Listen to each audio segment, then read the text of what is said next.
ओम शांति। शिव कौन है? जो सभी का कल्याण करता है वही शिव है।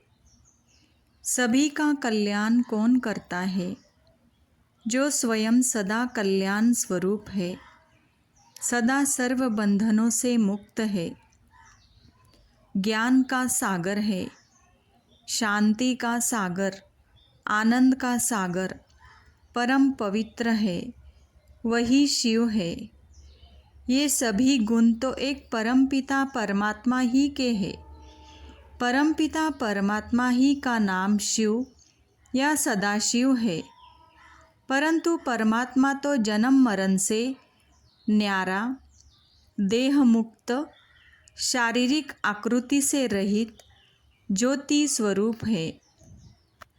शिव नाम किसी सूक्ष्म देहधारी देवता का नहीं है। शिव तो शंकर से भिन्न देवों का भी देव है।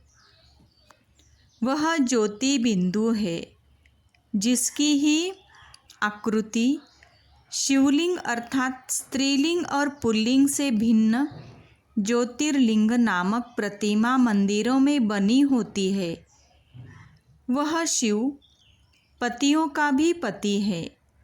बुद्धि में उस एक शिव ही की पावनकारी स्मृति को धारण करना, उसमें ही मन लगाना, उस ही से अनन्य प्रीति जोड़ना योग है, जिसके द्वारा नारी शिव शक्ति बनती है।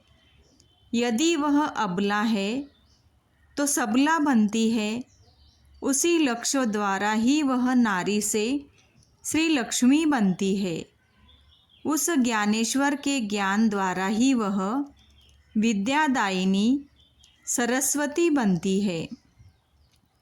हे माता, अब तो शिव से मन की प्रीति जोड़कर, शिव से बुद्धि की लगन लगाकर अर्थात शिव की स्मृति को धारण कर शिव शक्ति बन। इस विधि ही अपना तथा जग का कल्याण करने के निमित्त बन। आज सभी के तन मन विकारों की सूक्ष्माग्नि से जल रहा है। इसी का परिणाम अशांति है। विकारों की अग्नि को बुझाकर आत्मा को शांत करने से ही ये शीतल हो सकते हैं और तब ही नारी शीतला बन सकती है। आज मनुष्य की अनगिनत इच्छाएं हैं, जिनकी पूर्ति युग युग में उसे सभी प्रकार के धन पदार्थ, मान संपदा मिलने से भी नहीं हो सकती। केवल प्रभु प्राप्ति अथवा सहज राजयोग द्वारा पवित्रता और आनंद की प्राप्ति ही ऐसी प्राप्ति है जिससे कि आत्मा संतुष्ट हो सकती है। तभी वह संतोषी बन सकती है। परंतु विकारों की अग्नि को बुझाना, मन को शीतल करना तथा आत्मा को आनंद विभोर करके तृप्त संतुष्ट करना ईश्वरीय ज्ञान और सहज राजयोग ही की प्राप्ति से संभव है।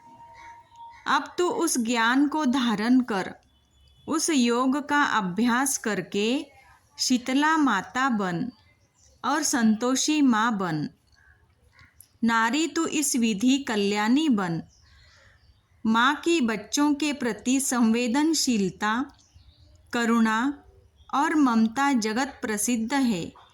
सभी मानते हैं कि नारी में त्याग, सेवा भाव, सहनशीलता और समायोजन की क्षमताएं विशेष होती है। नारी अब तो उन्हीं विशेषताओं का विकास कर इन्हीं को दिव्य अलौकिक बना।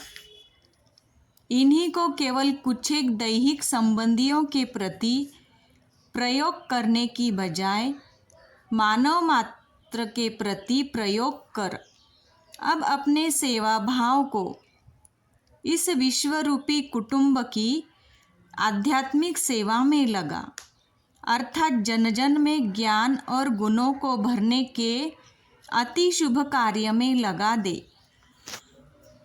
अब अपने त्याग की क्षमता को मनोविकारों तथा देहाभिमान के त्याग और उपाधि तथा प्रसिद्धि की प्राप्ति की कामना के त्याग में लगा दे।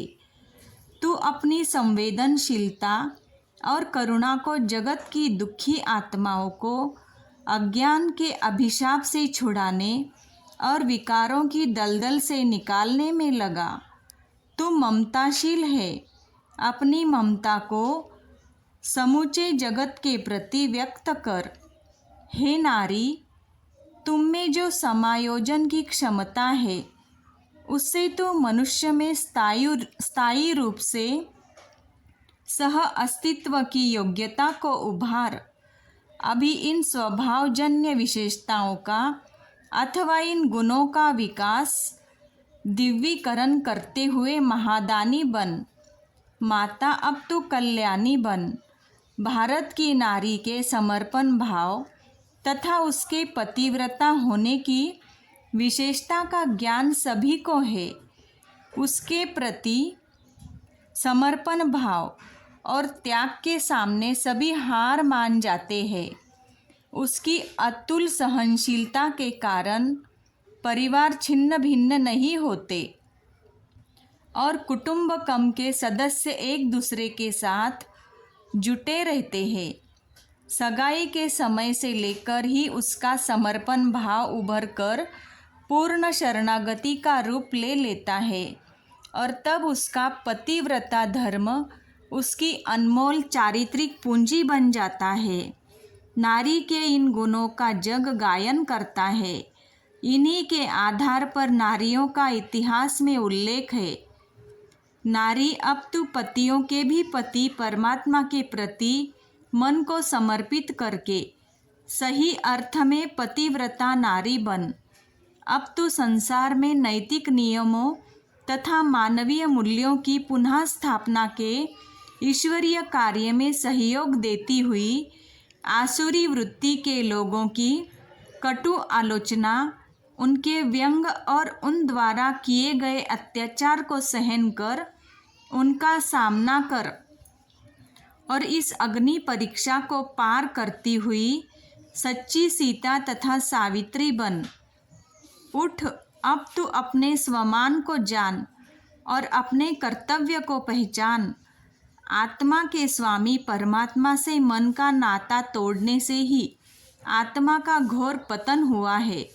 परमात्मा रूप पति के प्रति व्रत तोड़ने से ही हरेक की बुद्धि व्यभिचारी अर्थात अवस्था विकारी हुई है। नारी, तू परमेश्वर रूप पति से प्रीति जुटाकर पावन बन और जग कल्याणी बन। ओम शांति।